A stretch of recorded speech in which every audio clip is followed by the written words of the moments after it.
The junction at Myanmar, the start point for our day, does allow access northwest, as the signboard you'll see in a minute shows, but our journey took us further north through the main junction at Tazi and on to Mandalay.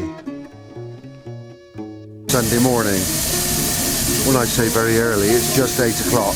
We've woken up, Sandra's up on the footplate, and this is where we are. We've got to get to Mandalay by 8 o'clock tonight, but it's anybody's guess what time we shall actually arrive. We've got a new locomotive and a new crew.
You will notice from the works plate in a moment that this brand new locomotive, less than 6 months old, is in fact Indian built.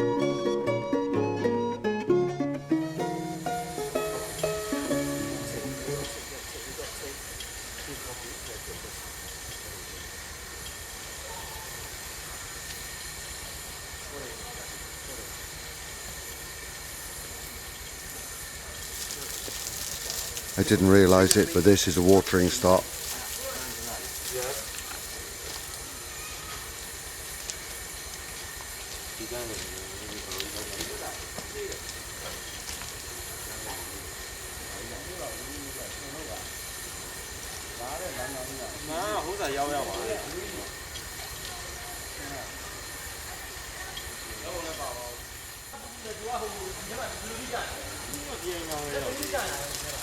These two gentlemen are our guides.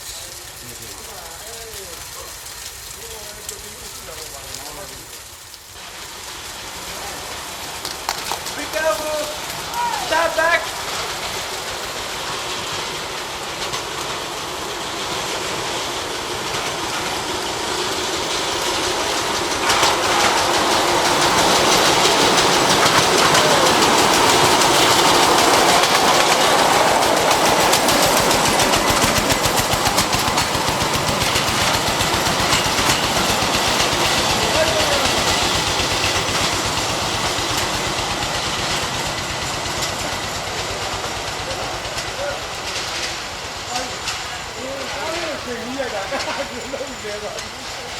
That was fortunate.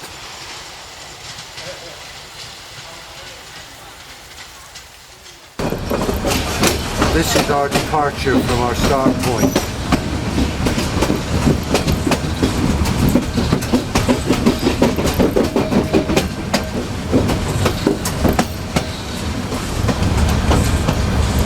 The urban back door.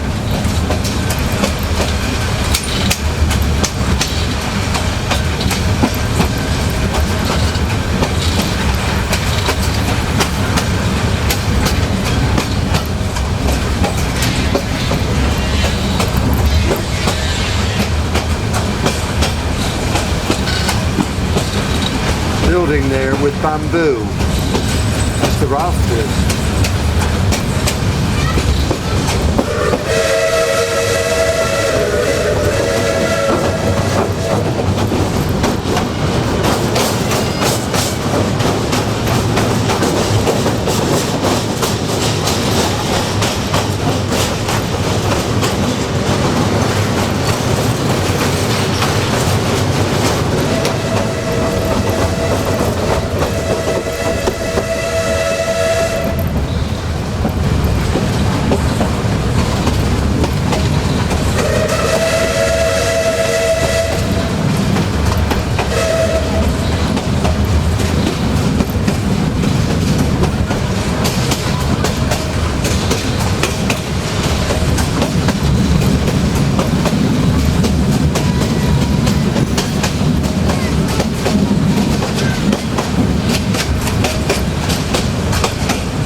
gradually opening out now as we leave the suburbs.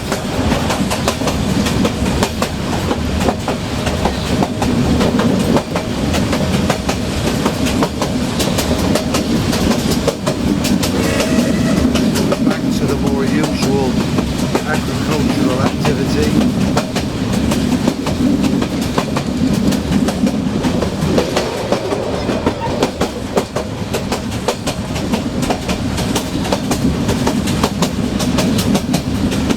Monks over on the road.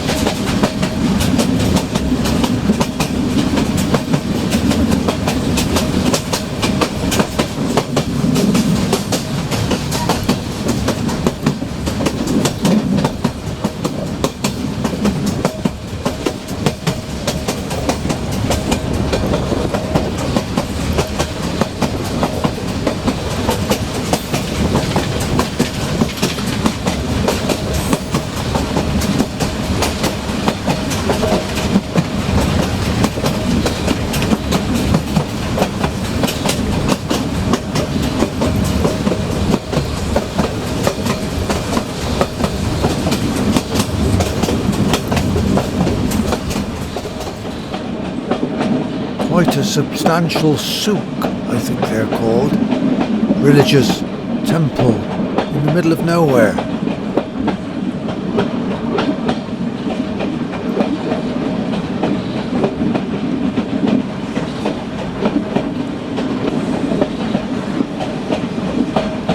And this is a field of sugarcane, which I think we'll see in a moment is probably Cane cutters are harvested working by hand. My goodness. It's very difficult to spot them.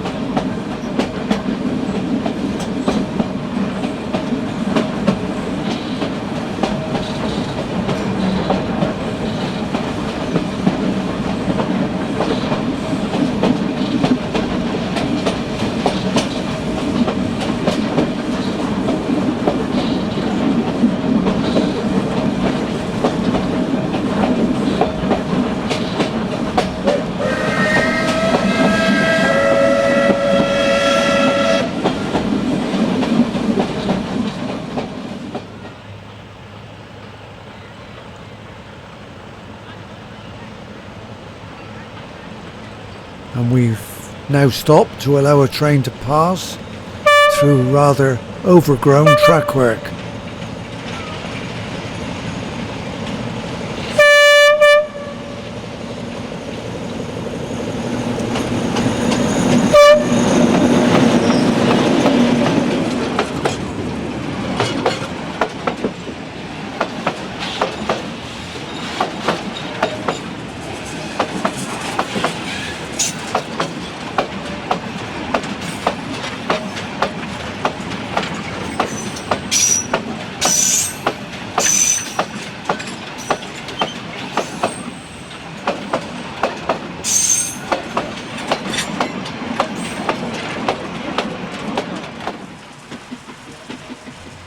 And this is an opportunity to see our train.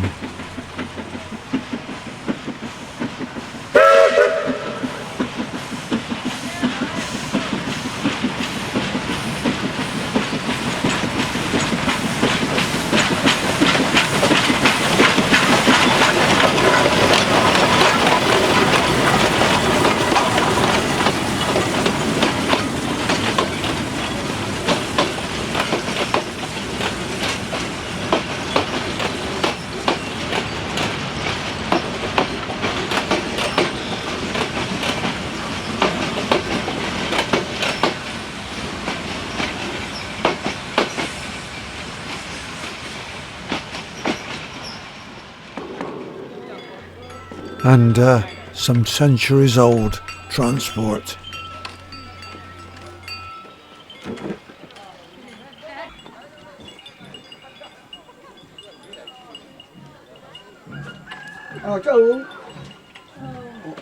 Omelette, please. Yeah.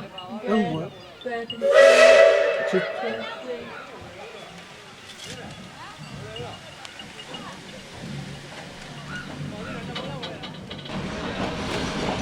These are specialised wagons designed for the transportation of sugarcane, which we've seen elsewhere on our travels, in Cuba particularly. Sugarcane is cut here by hand, and I was very interested to obtain some pictures of manual cane cutting, which is a very manually intensive task, but was unsuccessful.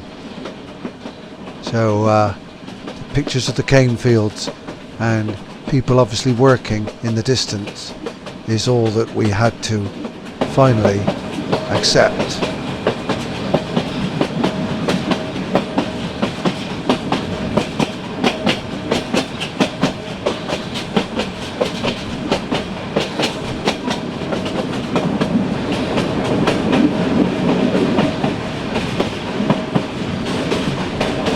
Brief view of the little settlement, which is clearly significant enough to warrant increased railway activity and extra lines in place, presumably all there because of the sugar harvesting situation.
And more cane cutters there going about their arduous task.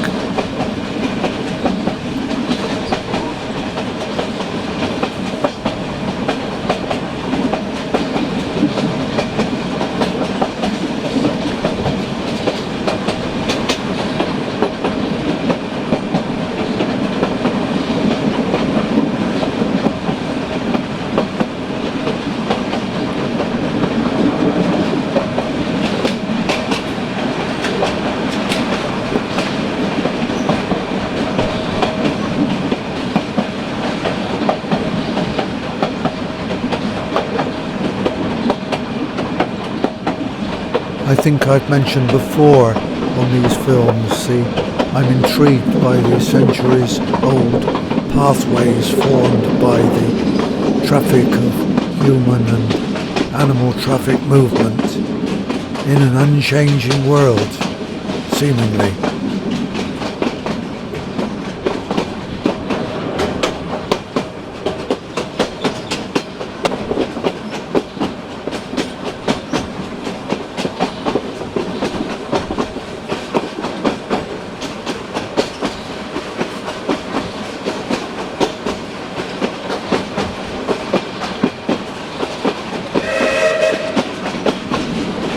Another quite imposing little station, but difficult to establish the name. And that too has cane fields just outside.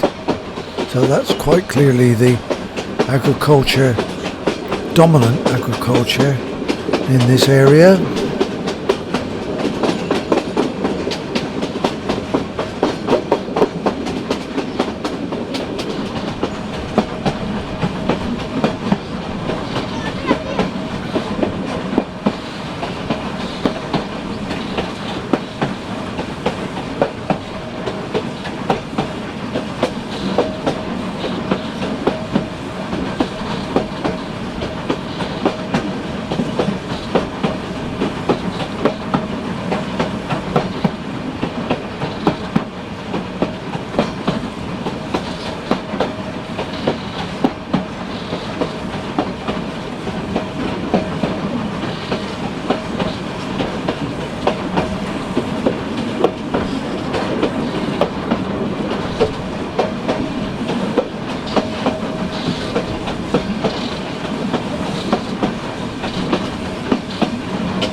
Another fairly significant little village with their distinctive houses on stilts, and once again a religious centre of some description. Wholly different way of life, which, as I said earlier, probably hasn't changed for centuries.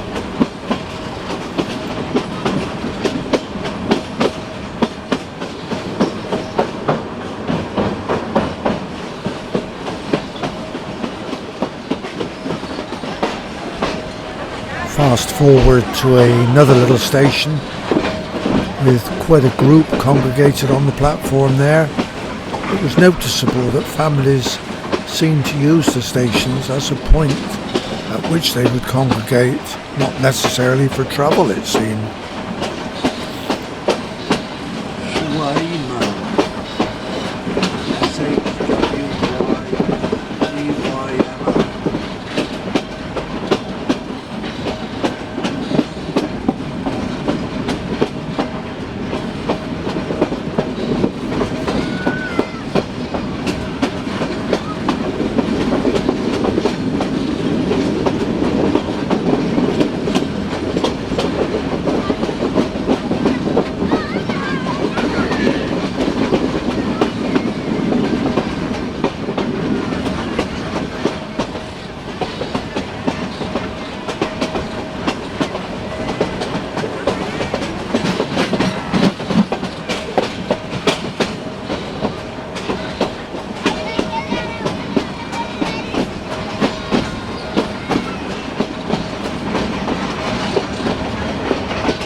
With a bit more water about, it looks as though those may be paddies for rice.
those may be plantains, banana family.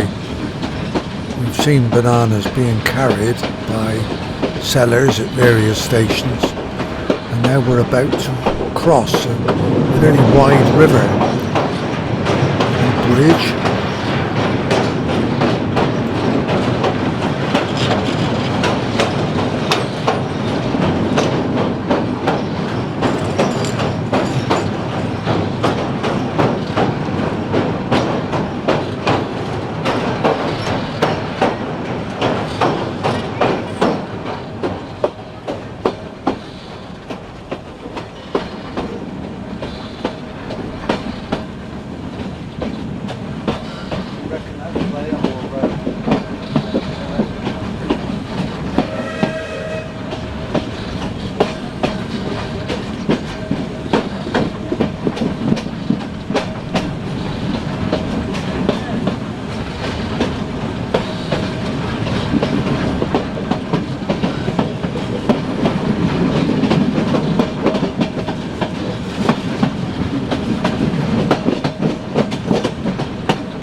View from the other side of the train now as we approach another more substantial little settlement with quite a lot of activity in the station area.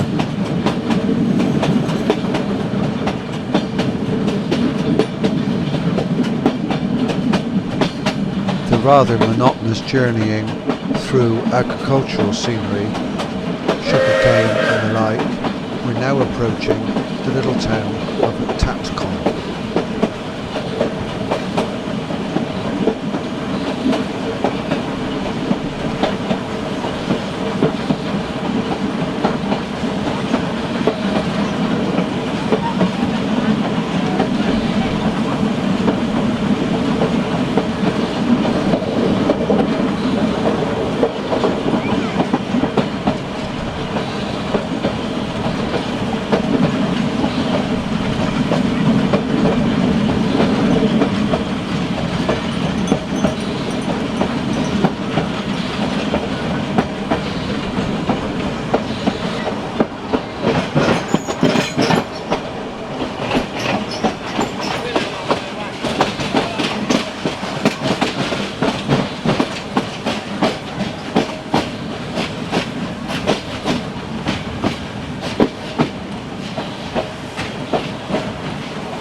We are now at Tatcon, which you can see there on the map, just beyond the junction which goes further northwest.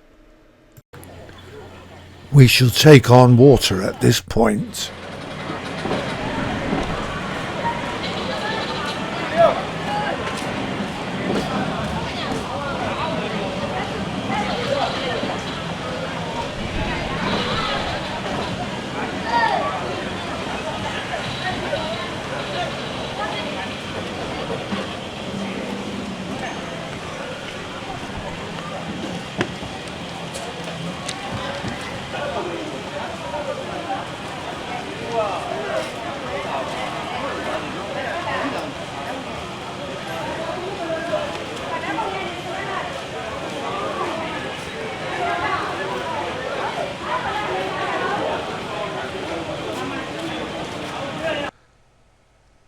As we draw to a halt, we are greeted as usual by the little welcoming party, anxious to sell us their wares, fruit and the like, and also just to see who it is that's arrived in their midst and what sweets they may have. A water tank shaped like a locomotive.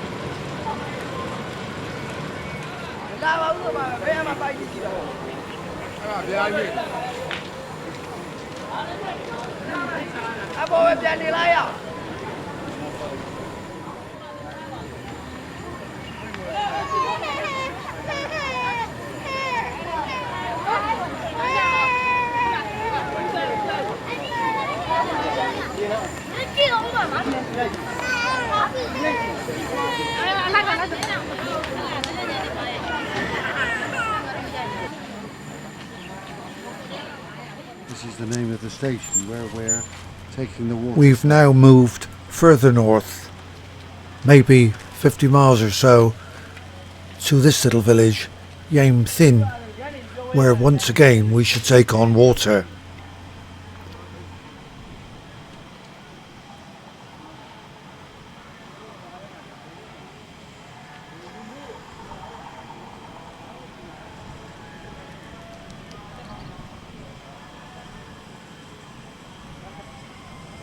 Just an odd carriage parked in the siding.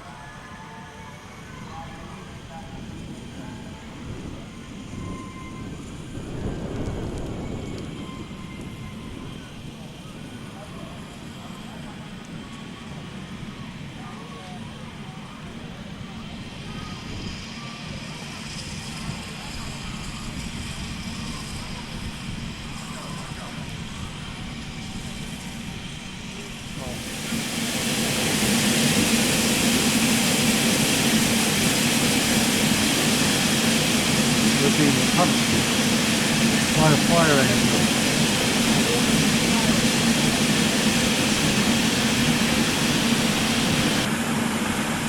The novel aspect of this water stop was that the source of water was a fire engine which drew up alongside the track, as you can see.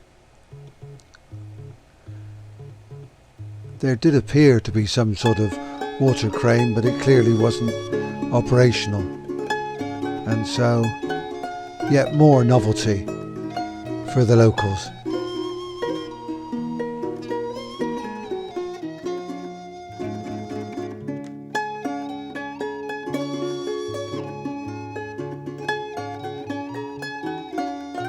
So it's lunchtime and our journey has brought us from Myanmar to the rail junction at Tazi, where we shall have some lunch, having walked out through the station and along the track to a little restaurant, and then have a look round the engine shed.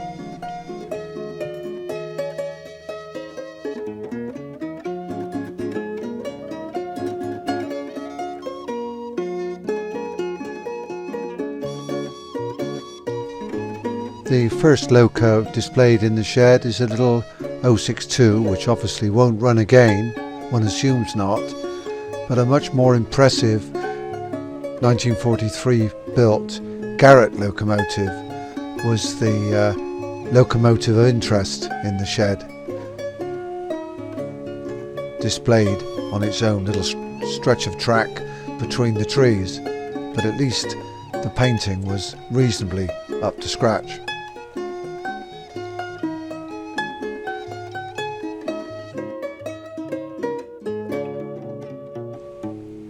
Another of our familiar Yorkshire-built water columns lying recumbent in the shed, and a British-built Cowan's crane built at Sheldon, as the works plate implies. A slightly larger 244 loco, minus its main drivers, in the shed,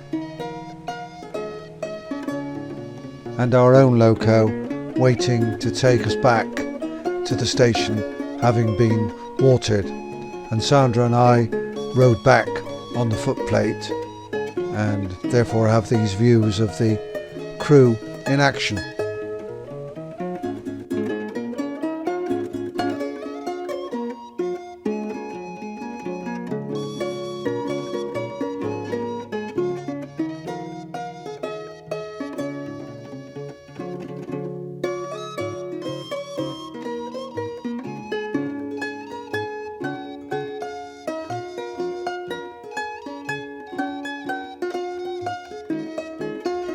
And finally, to bring this film to a close, some still images of a run past and a subsequent run past very close to the station exit at Tazi.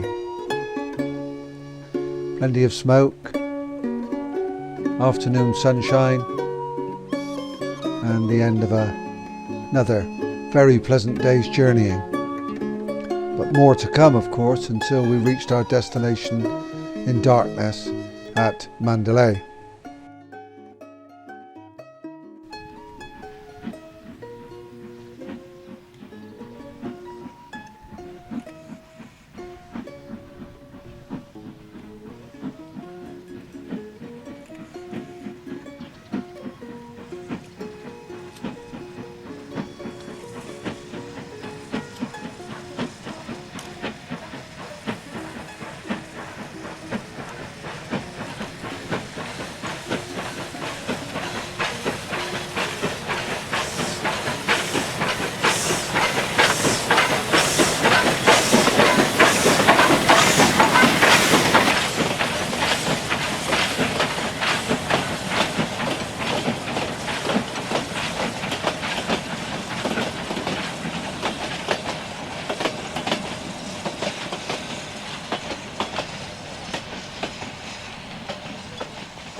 These final scenes were taken at a little station called The Door, or Tay Door, I guess, and we stood in the siding waiting for a Mandalay express to run past us, and then we made our way north to Mandalay to complete our journey. As ever, the youngsters and their parents were very keen to see what we were up to.